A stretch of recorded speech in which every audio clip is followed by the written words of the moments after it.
السلام عليكم، وياكم كادر مركز المهندس. عندنا هاي الجيب جراند شيروكي لاريدو موديل 2018. طبعا هاي السياره اليوم وصلتنا بيها مشاكل ميكانيكيه بالمحرك، بيها تك مس فاير موجود بالخانه الاولى.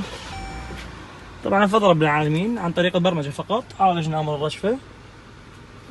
هسه اشوفكم حاله المحرك.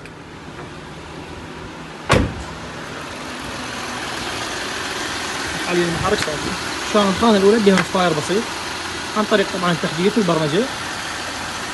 صفر المحرك مثل ما تلاحظون، بالاضافه الى برمجه المراوح. طبعا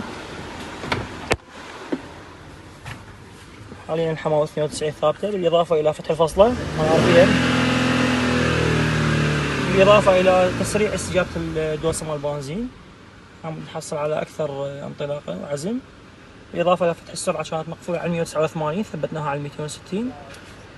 وطبعا كان اللايت الامامي صاحب السياره محوله LED، كان من يشغل ما يشتغل عنده، اوصل بترميشات يعني لما متعرف على البودي كنترول مال السياره. عالجنا هذا الامر، رجع اشتغل بدون اي مشكله. تحياتي.